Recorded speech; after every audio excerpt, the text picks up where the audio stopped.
বন্ধুরা, take Bengali চ্যানেলের আরও একটি নতুন পর্বে আপনাদের স্বাগত। যেসব বন্ধুরা Asus Zenfone Max Pro M1 use করেন, আমি তাদের জন্য আজকে একটি নতুন ট্রিক্স নিয়ে হাজির হয়েছি। তো ভিডিওটি যদি আপনাদের ভালো লেগে থাকে, শেয়ার, লাইক এবং চ্যানেলটিকে সাবস্ক্রাইব করে চ্যানেলটিকে এগিয়ে নিয়ে যেতে হেল্প করবেন। Asus Zenfone Max Pro M1 যারা ইউজ করেন তারা জানেন এর ভেতরে EIS অর্থাৎ ইলেকট্রনিক্স ইমেজ স্টেবিলাইজেশন এই অপশানটি এনাবেলড নেই। যখন Asus ফোনটি বিক্রি করা আরম্ভ করেছিল তখন একটা রিউমার্স ছড়িয়েছিল যে এতে পরবর্তী কোনো আপডেটে EIS এটা ইনবিল্ট করে দেওয়া হবে, কিন্তু আজ পর্যন্ত আমরা প্রায় 4টে আপডেট পেয়ে যাওয়ার পরও এখানে কিন্তু EISটা অ্যাক্টিভেট হয়নি। তো আজকে আমরা কিভাবে EIS অ্যাক্টিভেট করব সেটা বা EIS কাজটা কিভাবে করব সেটা আমরা আপনাদের আজকে দেখাবো। এছাড়াও আরেকটি ছোট্ট ট্রিক্স দেখাবো যাতে এই Asus, আমার কোনো সময় মনে হয়েছে যে Asus 5000 mAh ব্যাটারি দেওয়ার পরও যে এখানে ঠিকঠাক ব্যাটারি পারফরমেন্স আমরা পাচ্ছিলাম না। তো আজকে একটি ছোট্ট ট্রিক্স আমি দেখাবো কিভাবে ব্যাটারি পারফরমেন্স আরও একটু বাড়িয়ে নেওয়া যায়। তো চলুন আমরা শুরু করি। তো আপনারা দেখতে পাচ্ছেন সিস্টেম আপডেট এখানে Asus আমি ইউজ করছি। এখানে আমি অ্যাবাউটে গিয়ে দেখিয়ে দিচ্ছি, দেখুন Asus Zenfone Max Pro M1। এছাড়া অ্যান্ড্রয়েড সিকিউরিটি প্যাচ লেভেল অর্থাৎ আমি নেক্সট যে 414 MB আপডেটটা রিসেন্ট এসছে সেটাও আমি কিন্তু এখানে ইনস্টল করে ফেলেছি। তো আমরা দেরি না করে ভিডিওতে শুরু করব। তো প্রথমেই আমরা দেখে নেব যে কিভাবে আমরা একটি ভিডিও তোলার পর সেটিকে স্টেবিলাইজ করব। তো প্রথমে আমরা ক্যামেরা অ্যাপসটি খুলে নেব। তো আমি ধরুন এখানে আমি ক্যামেরা অ্যাপসটা খোলার পর এখানে দেখুন আমি ভিডিও মোডেই আছি। তো আমি যদি ভিডিও আরম্ভ করি, এখানে দেখুন আমি ভিডিওটা আরম্ভ করছি। তো ভিডিওটা কিছুক্ষণ আমি 5 থেকে 10 সেকেন্ড মতো করে নিলাম। এই দেখুন আমি এখানে যদি EIS অ্যাক্টিভেট না থাকে তাহলে ভিডিওটা অনেকটা শেকি হয়ে যায়। তো আমি এখানেও তাই করছি। দেখুন 10 সেকেন্ড মতো ভিডিও হয়ে গেছে, এটা আমাদের দেখানোর পক্ষে যথেষ্ট। তো আমি ভিডিওটি পজ করলাম এবং আমরা সোজাসুজি এটা কেটে বেরিয়ে যাব। এবং আমরা Asus Zenfone Max Pro যেহেতু অ্যান্ড্রয়েড মানে স্টক অ্যান্ড্রয়েডের ওপর বেস করে চলে, তাই জন্য এখানে কোনো নিজস্ব গ্যালারি অ্যাপস নেই, এর মধ্যে ফটো অ্যাপসই আছে। তো আমরা সরাসরি এর নিজস্ব অ্যাপস ফটোতে চলে যাব। ফটোতে যাওয়ার পর আমরা এখানে এই যে এই ভিডিওটি দেখবেন এখানে হয়েছে, এখানে ভিডিওটি যে হয়েছে এই ভিডিওটি আমরা কিভাবে স্টেবিলাইজ করব দেখুন এই ভিডিওটি চলছে। এবং ভিডিওটি চলার পর আমরা জাস্ট ব্ল্যাঙ্ক ক্লিক করার পর এই নিচের দিকে দেখবেন এখানে 3টে, একটা শেয়ার, মধ্যেখানে একটা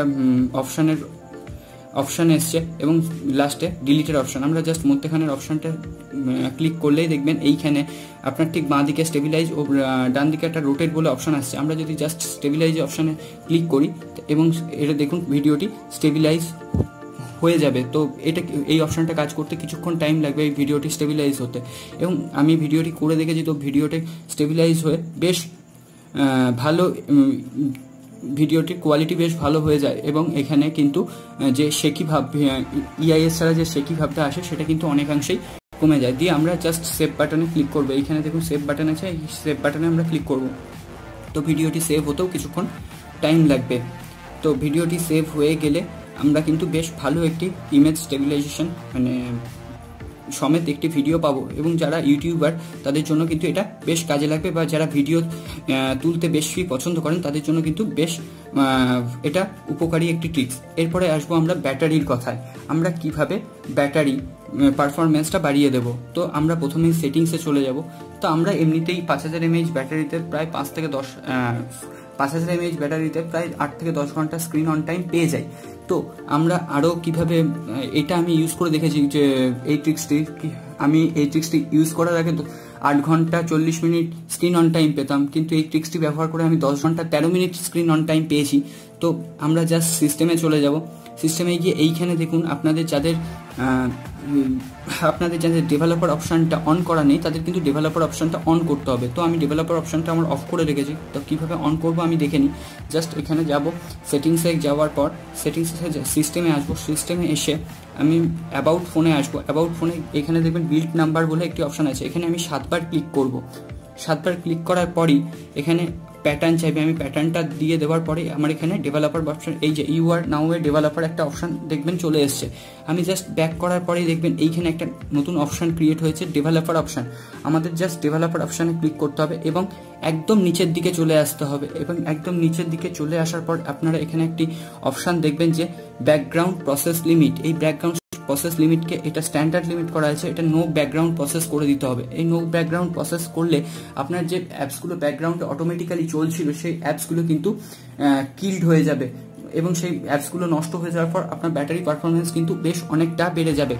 এছাড়াও অনেকে অভিযোগ করেছেন যে Asus Zenfone Max Pro এর র্যাম ম্যানেজমেন্ট নিয়ে, যে র্যাম ম্যানেজমেন্ট ভালো নয়, একসাথে 3-4টে অ্যাপস ইউজ করতে গেলে ব্যাকগ্রাউন্ডে অ্যাপসগুলো ক্র্যাশ করে যায়। তাদের ক্ষেত্রে বলছি, অনেক সময় দেখবেন যে আপনাদের এই ডোন্ট কিপ অ্যাক্টিভিটিস এই অপশানটা দেখবেন অন করা থাকে। এই অপশানটা যদি অন করা থাকে তাহলে ব্যাকগ্রাউন্ডের অ্যাপস কিন্তু আপনাদের এইভাবে বন্ধই হয়ে যেতে থাকবে। আপনাদের খেয়াল রাখতে হবে যেন ডেভেলপার অপশানে এই ডোন্ট কিপ অ্যাক্টিভিটিস এটা যেন অফ থাকে। এটার অর্থ হলো যে আপনাদের ব্যাকগ্রাউন্ডে যে অ্যাপসগুলো সেইগুলো কিন্তু ডিস্ট্রয় হয়ে যাবে। তো এইটা আমাদের অফ রাখতে হবে, এবং ব্যাকগ্রাউন্ড লিমিট এই প্রসেসটা কিন্তু আমাদের নো ব্যাকগ্রাউন্ড প্রসেসে রাখতে হবে। তাহলে কিন্তু আমাদের ব্যাটারি পারফরমেন্সটা কিছু না হলেও 2 থেকে 2.5 ঘন্টা বেড়ে যাবে স্ক্রিন অন টাইম। তো আজকের বন্ধুরা, আজকের ভিডিওতে এই দুটো ট্রিক্স, আজকের ছোট্ট দুটো ট্রিক্স আমি আপনাদের বললাম। এই ভিডিওটি আজকে এই পর্যন্তই। তো ভিডিওটি যদি আপনাদের ভালো লেগে থাকে লাইক, শেয়ার ও সাবস্ক্রাইব করে চ্যানেলটিকে এগিয়ে নিয়ে যেতে সাহায্য করবেন। ধন্যবাদ।